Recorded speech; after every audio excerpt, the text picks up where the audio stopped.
जैसा कि कुछ घंटों पहले बाहर बरसात हो रही थी, तो मैं वहीं से शुरुआत करना चाहूंगा कि हल्की सी धूप आती है थोड़ी सी बरसात के बाद।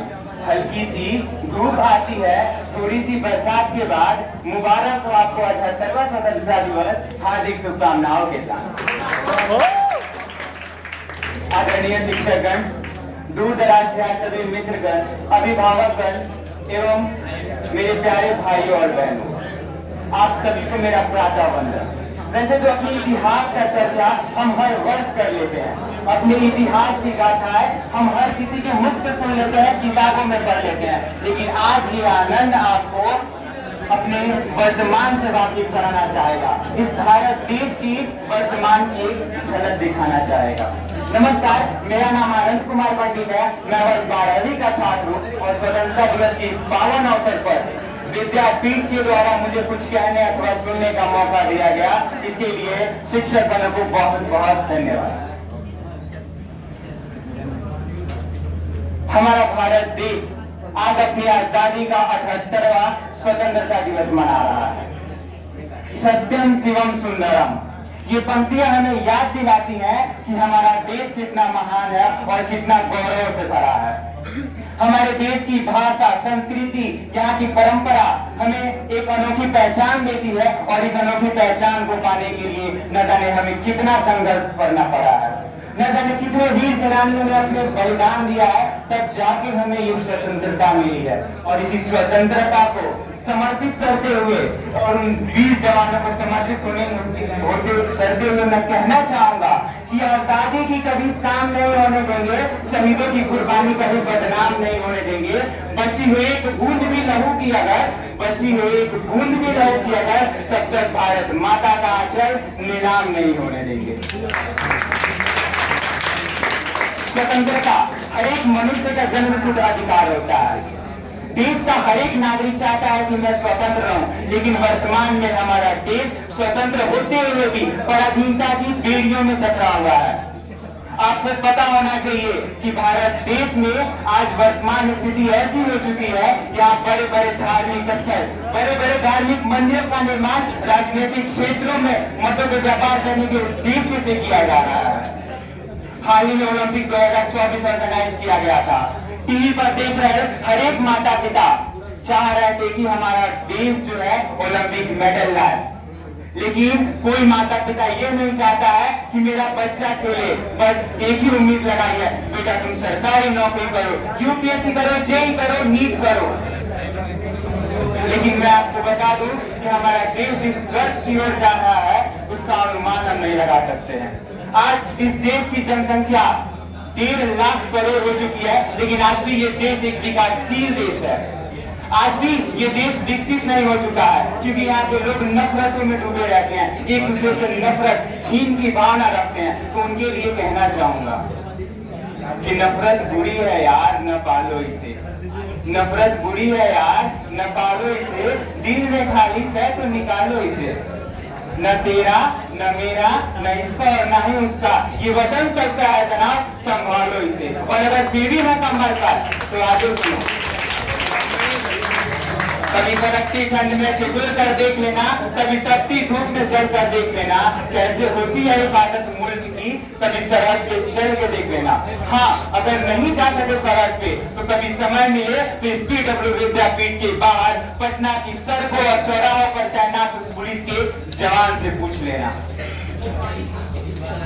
आज भी हमें अपने देश की आजादी को जिंदगी समझनी चाहिए, क्योंकि आज भी हमारे देश में बहुत सारे सपने अधूरे पड़े हुए हैं। बुरी सामाजिकता, भ्रष्टाचार, धर्म के नाम पर दंगे, फसाद, झगड़े इत्यादि हमारे देश को अंधकार की राह पर ले जा रहे हैं।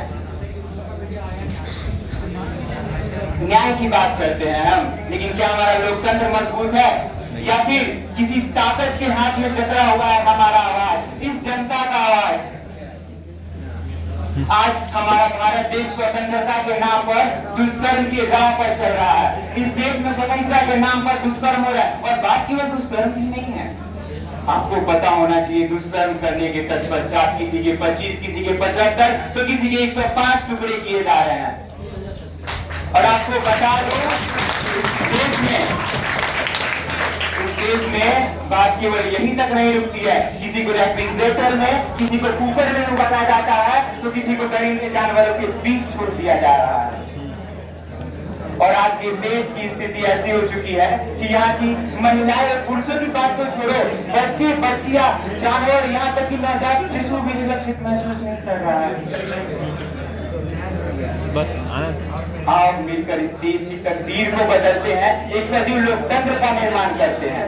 मैं उस देश का नागरिक हूँ जहाँ महाराणा प्रताप और सम्राट अशोक जैसे महान राजा हुआ करते थे। मैं उस देश का नागरिक हूँ जहाँ हर 50 मील पर लोगों के रंग रूप पहनावे, यहाँ तक कि मजहब भी बदल जाते हैं। मैं उस देश का नागरिक हूँ जहाँ डाल डाल पर सोने की चिड़िया को पाया जाता है। और मैं उस देश का भी नागरिक हूँ जहाँ पूर्व में कपड़े उतारने के लिए महाभारत हुआ करते थे। क्या बात है। और आज कपड़े पहनाने के लिए महाभारत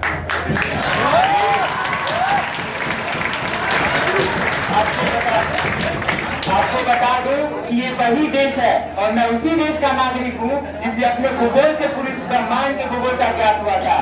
और I can proudly say that our nation is already connected to the universe. And if a question raised in your mind that how, so listen, NASA has exactly says in a report that the sound of the rotation of the earth, it seems like home. And India is worshipped home. India is worshipped the landscape, the rivers, the mountains, the trees, and also the environment.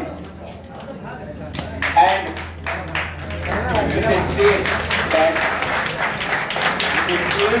that our culture is born out of the geography of the country. आज भी हमारा भारत देश अपने इतिहास को कायम रखे हुए है।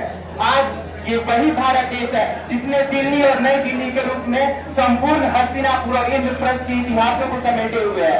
ये वही भारत देश है, ये वही आर्यावर्त है जिसने आज भी बिहार के रूप में संपूर्ण मगध प्रांत को अपने अंदर संजोए हुए है। ये वही भारत है जिसने आज पटना के रूप में पाटलिपुत्रों के इतिहासों को उकेरा है। ये वही भारत है जिसने आज भी बनारस के घाटों पर काशी की छवियों को उकेरता है।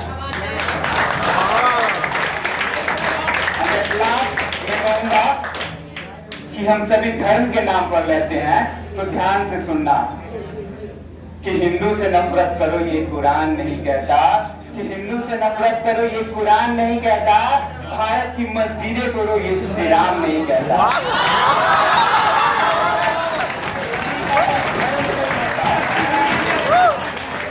रोटी का कोई धर्म नहीं होता, पानी की कोई जात नहीं होती। जहाँ इंसानियत जिंदा होती है वहाँ मजहब की बात नहीं होती। किसी को लगता है हिंदू खतरे में है, कोई कहता है मुसलमान खतरे में है। अरे यार धर्म का चश्मा तो उतार के देखो, पता चलेगा पूरा हिंदुस्तान खतरे में है।